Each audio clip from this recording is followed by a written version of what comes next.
Всем 8 бит, я Роман Шабанов, и сегодня у нас достаточно редкая рубрика на канале – распаковка. Последний раз я что-то распаковывал в 2018 году, и вот прошло 6 лет, и у меня накопилось достаточно посылок, чтобы хоть что-то показать в кадре.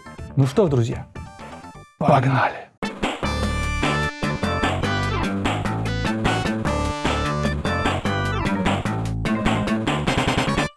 Ну и для начала начнем издалека. Вот у меня тут есть небольшой пакет с картриджами. К сожалению, я не помню уже, кто это прислал, потому что это было года 2 или 3 назад. Но я их бережно сохранил для распаковочки. Возможно, это команда Чивнет или, может быть, тот же Игорь IT-консольщик или IT-консольщик. К сожалению, не помню. Но, возможно, кто-то в комментариях узнает и напишет. Эх, слишком уж много времени прошло. Ну и сразу же давайте включим режим Pixel Devil. Надеваем кепочку. Так, кто нам прислал картриджи лицензионные в пакете? Вы что, с ума сошли? Боль коллекционщика, прекратите. Шучу, конечно.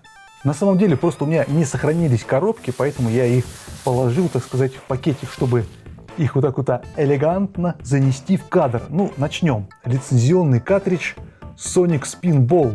В детстве я никогда в него не играл, но была у меня такая идея собрать все игры про Соника на Сегу. Ну, когда я еще учился в школе, и когда еще было изобилие пиратских картриджей. Вот. И Sonic Spinball вот этот мне казался таким интересным экземпляром, но, к сожалению, так я его нигде и не нашел. А это прям лицензионный картридж, который не стыдно поставить на полку, но, к сожалению, без упаковки. Далее. Лицензионный картридж Tasmania. К сожалению, в детстве никогда в нее не играл, и как-то она мне даже никогда не попадалась. Ни у друзей, ни у меня, да и вообще. Игра, скажем так, платформер про одного из моих любимых персонажей. Я вообще люблю Бакс Банни, Даффи Дака, всех вот этих вот персонажей Warner Brothers, ну и в том числе Таза.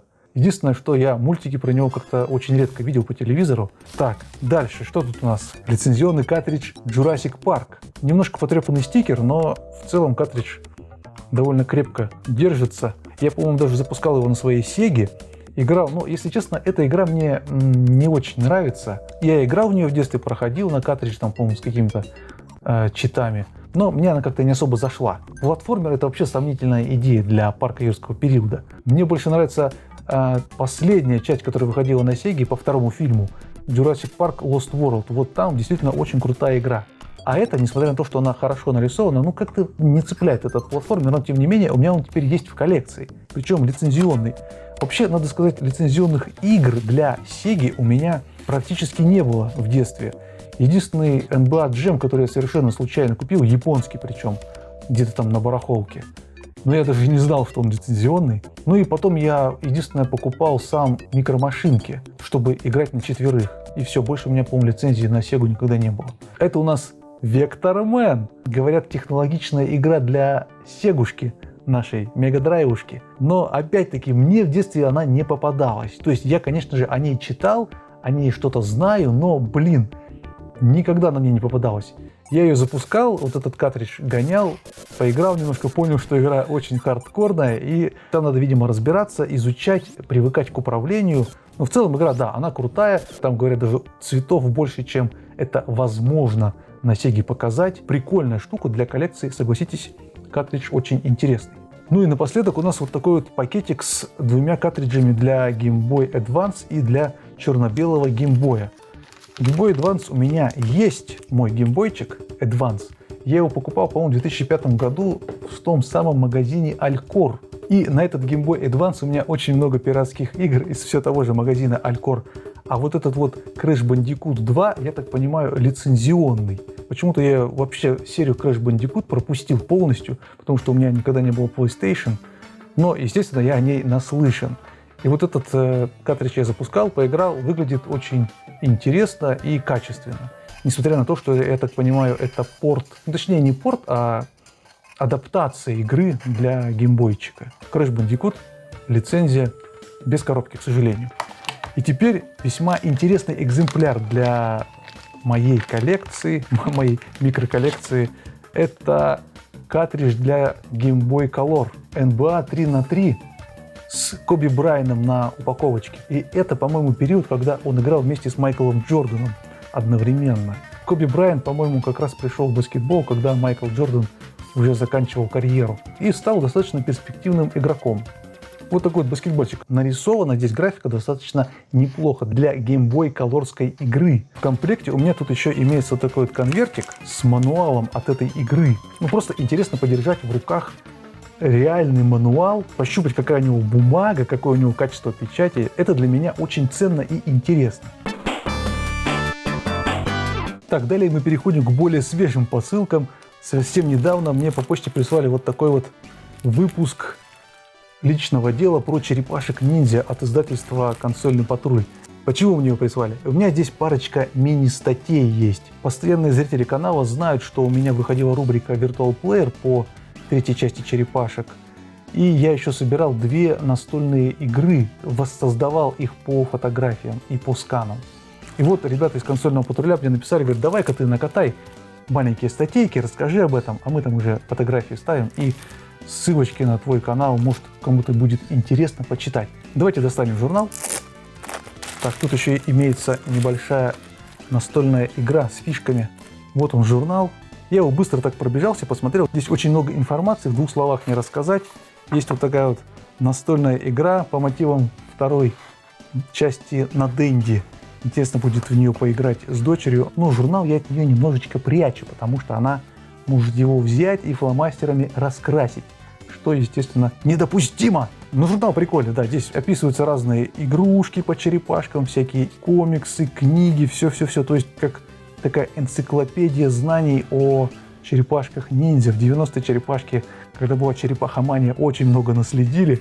И это еще, наверное, несколько поколений будет изучать и все больше и больше познавать. Так, сейчас покажу. Вот на вот этой вот страничке имеются рендеры моего 3D уровня и небольшое описание о том, как я его делал. Так что, если вы почему-то пропустили это видео, то обязательно посмотрите. Рубрика Virtual Player. Еще вот такие вот плакатики есть. Надеюсь, Александр Правдин с канала Gaming за 30 снимет по вот этому журналу рубрику «Листая игражур». Ну и вот фишки для настольной игры. Ребята тут реально положили фишки настоящие прям. Написали правила и положили несколько наклеечек. В общем, интересная штука. Мне кажется, он даже журнал еще продается. Наверное, есть в продаже. Если вам это интересно, можете заказать.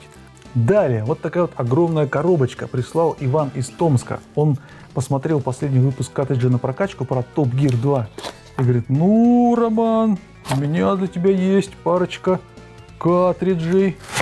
Протягивай руки, я тебе их сейчас отправлю.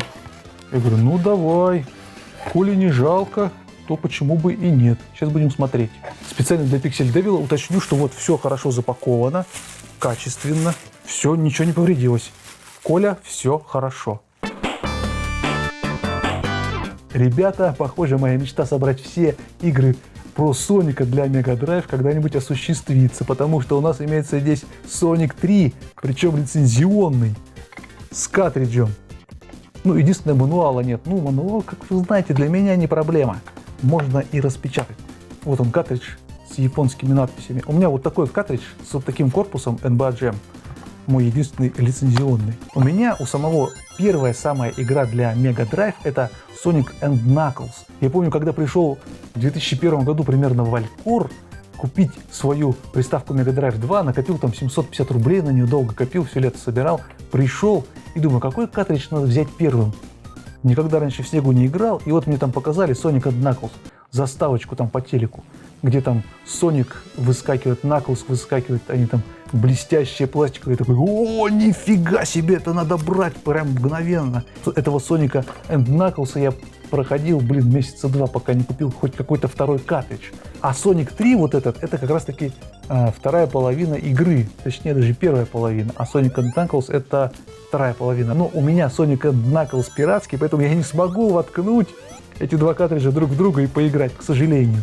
Идем дальше. Вот такой вот пиратский картридж с трилогией Ninja Gaiden. Правда, Иван написал, что первая часть здесь не Ninja Gaiden, а какая-то другая. Я, к сожалению, не могу запустить и проверить.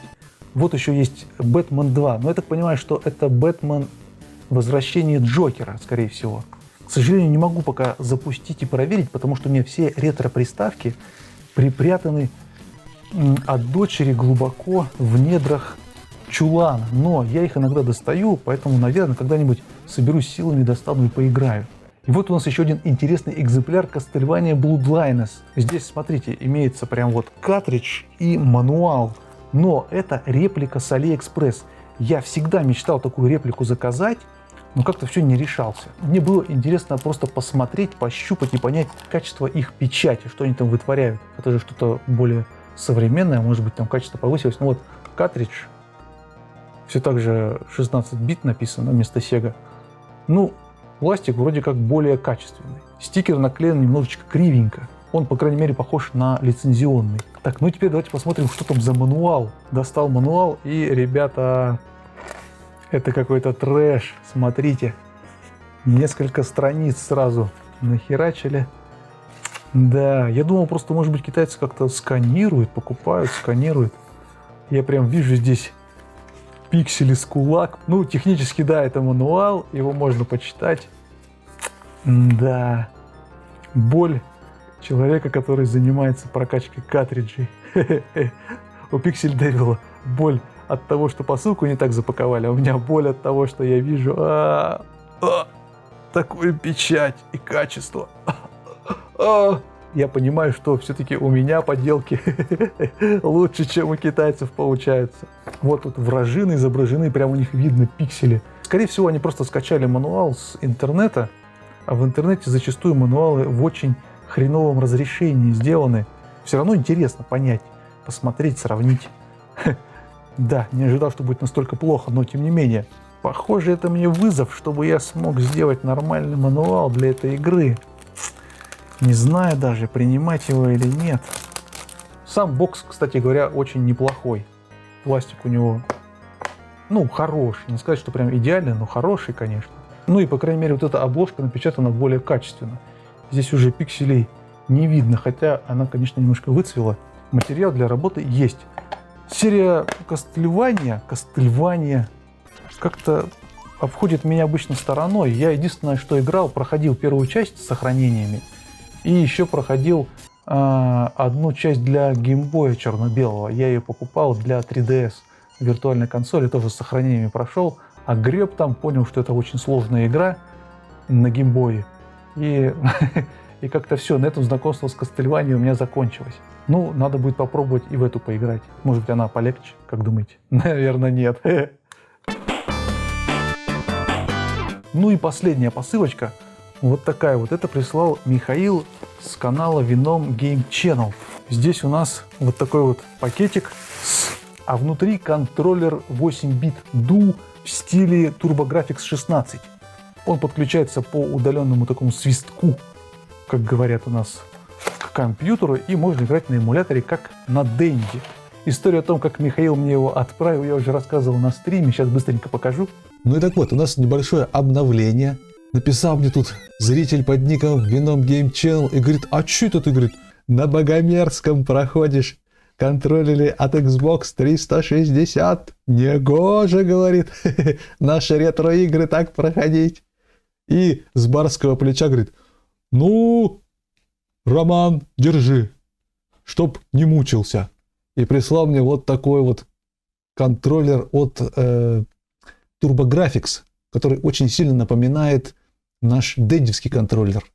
Имеет столько же кнопок, и кнопки также расположены у него, а не вот так под углом, как это на современных джойстиках ваших. Я уже несколько дней поиграл на этом контроллере и хочу сказать, что да, он очень такой аутентичный с дендевским, потому что и расположение кнопок похожее. Я прям ощутил вот эту игру на денди. Но единственное, конечно, замечание у меня образовались в том, что края кнопок очень острые, и когда ты начинаешь прям особо усиленно долбить или юлозить по этим кнопкам, то палец, как бы сказать, стачивается, что ли. И это, конечно же, вызывает неприятные ощущения. Сам крестик управления вот этот достаточно удобный, хотя, конечно, и очень маленький. И вообще он очень маленький, этот контроллер. Мне было немножко поначалу непривычно после моего вот этого вот Xbox-овского. Спасибо еще раз Михаилу за то, что прислал с барского плеча. Я играю сейчас на нем на стримах. Очень круто. Прикольная штука. Еще раз спасибо всем, кто прислал мне эти посылки с картриджами, с контроллером, с журналом. Было очень прикольно это все посмотреть, получить, изучить. Вот я снял видео, чтобы, так сказать, и другие могли посмотреть. Надеюсь, видео получилось интересным. Заходите на мои стримы иногда. Я, правда, стримлю слишком рано, в 5:30 по Москве. Ну, надеюсь, буду еще по пятницам стримить где-нибудь вечером. У меня там сейчас основной мой враг — это Бэтмен на Денди. Я хочу этого Бэтмена когда-нибудь пройти без сохранений и без загрузок. Вот. Ну, это уже 5-10. Ну, а пока что на этом, пожалуй, закончим. Еще увидимся.